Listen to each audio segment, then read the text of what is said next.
यस्तो दामी ठाउँ हेर्न पाएपछि बिहान बिहान के चाहिन्छ यार। सो सबैलाई मेरो च्यानलमा फेरि पनि स्वागत छ। सो आजको हाम्रो यात्रा रहेको छ पुम्दीकोटसम्मको। सो यो यात्रा म र मेरो भाइ सरोज दुईजनाको हुनेछ र स्कुटरमा जाँदैछौँ हामी एका बिहानै उठेर। सो बाटोहरू पनि एकदमै खाली छ, कति कुराहरू घुम्दाखेरि थाहा हुँदो रहेछ अनि बाटोहरू पनि कति याद हुँदो रहेछ। सो पोखरा धेरैचोटि गइसकेको थिएँ तर यसरी बिहानै घुम्दाखेरि चाहिँ मलाई छुट्टै खालको आनन्द आइरहेको थियो। सो एकछिन पेट्रोल हाल्यौँ अनि त्यसपछि निस्क्यौँ हामी आफ्नो गन्तव्यतिर। अब यहाँबाट चाहिँ तपाईँहरू राइट जानुपर्ने हुन्छ। सो यहाँबाट चाहिँ सिधै ठाडो उकालो छ। सो उकालो हुँदै हामी चाहिँ भ्यूको मजा लिएर मजाले बाँदरहरू हेर्दै हिँडिरहेका थियौँ। सो तपाईँहरूको साथी पनि कोही बाँदर जस्तो छ भने प्लिज कमेन्ट गर्नुहोला अनि यस्तो स्कुल डेजहरू मिस भइरहेको छ भने पनि कमेन्ट गर्नुहोला। सो यो भोइस ओभर मात्र किन गरेको होला भन्नुहुन्छ भने चाहिँ मलाई यो बाटोको यात्रा जर्नी चाहिँ अलिकति छोटो बनाउनु मन लागेको भएर चाहिँ तपाईँहरूको लागि चाहिँ मैले भोइस ओभर गरेको। सो मैले एकदम धेरै खिचेको थिएँ, एकदम रमाइलो लागिरहेको थियो, सबै कुरा हाल्न मन लागिरहेको थियो तर सबै कुरा हाल्न सम्भव छैन। सो यस्तो दामी दामी भ्युज छ माथि है, एकचोटि जानै पर्ने ठाउँ हो पुम्दीकोट। सो तपाईँहरू पनि जानु होला, म त गएँ होइन। हेर्नुहोस् न यस्तो दृश्यहरू तपाईँले बिरलै देख्नुहुन्छ होला।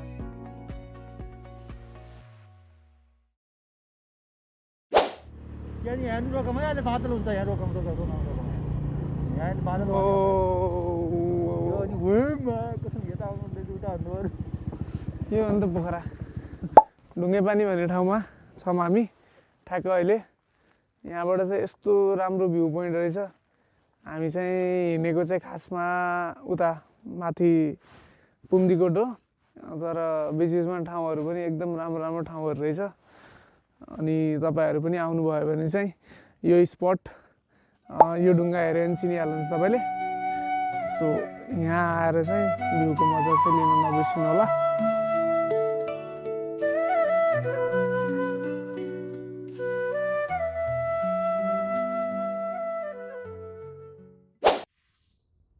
सो अहिले चाहिँ मैले क्यामेरा चेन्ज गरेँ हाम्रो भाइको के अरे 15 प्रो म्याक्स हो नि त। हजुर 15 प्रो म्याक्समा हामी खिच्दैछौँ अब सर्टहरू हेर्दै जाऊँ है त माथि पुगेर कस्तो हुन्छ।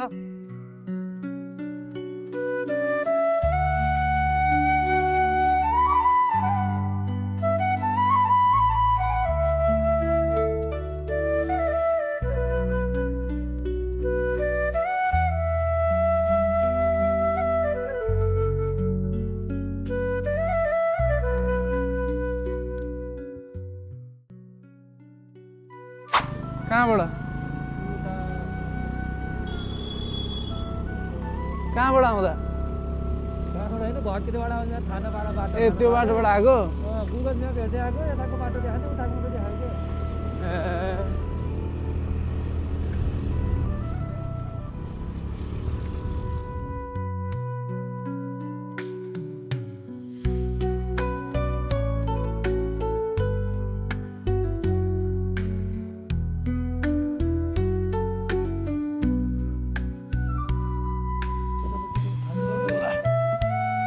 फाइनल्ली हामी चाहिँ पुम्दीकोट आइपुग्यो। ओहो हिमाल त दामी देखिँदैछ।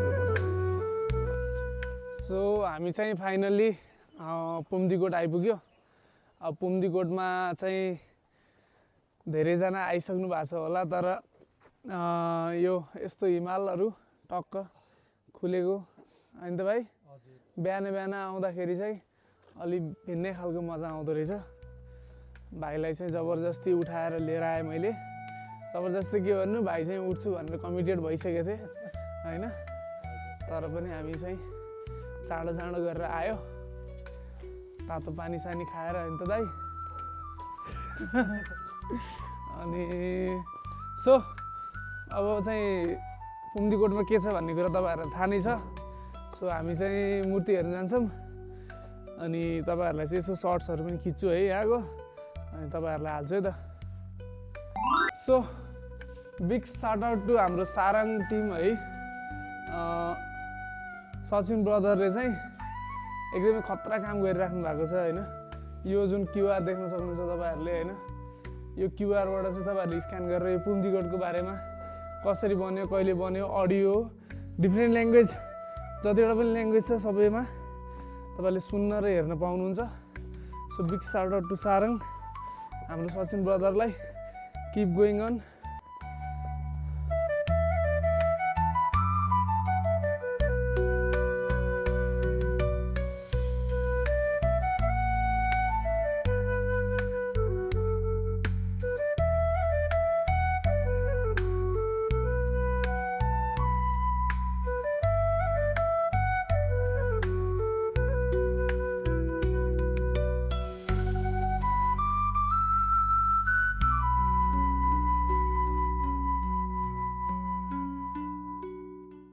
भिडियो फोटोमा मात्र देखिरहेको थियो नि त, अनि यहाँ ठुलो खतरा ठुलो लाग्दो रहेछ यार।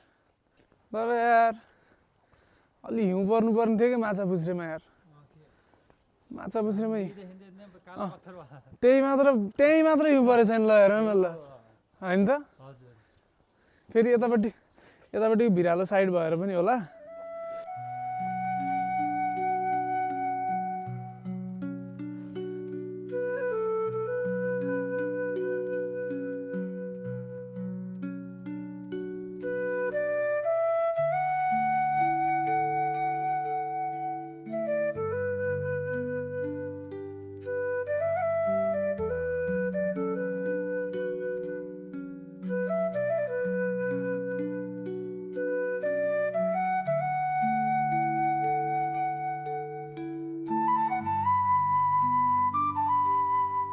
के गर्नुपर्छ, ब्याकग्राउन्ड त हिमालले गर्दा पनि एकदम राम्रो देखेछ यार।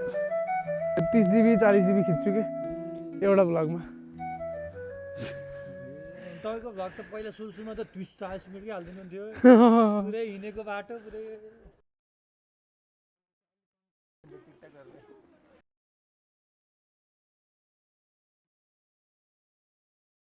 अलिकति भिड चाहिँ रहेछ है।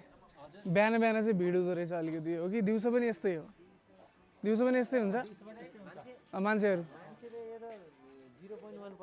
0.1% भिड हुन्छ है। सो भाइको नाम भनिदेऊ त के हो? मेरो नाम सुनिल अधिकारी। तिम्रो घर? मेरो घर गोर्खा। म चाहिँ यहाँ फोटोग्राफीको काम गर्छु। ल पुम्जीगढ आयो भने भाइसँग फोटो खिच्यो भने स्पेसल डिस्काउन्ट होइन त मेरो साइडबाट? दाइको नाम लेसी सुभाष। एक्सप्लोर विथ सुभाषले पठाएको भनेपछि त यहाँ किलर हुन्छ है केटा हो। ल ठिकै हुन्छ। सो हामी चाहिँ फेरि माइक चलेछ किन हेरिराख्नुपर्छ कि यहाँ फेरि। पुम्जीगढ दर्शन गरेर आइयो। अब चाहिँ हामी जान्छौँ कता भन्दाखेरि आजको सफर हाम्रो अब लेक साइडको हुन्छ।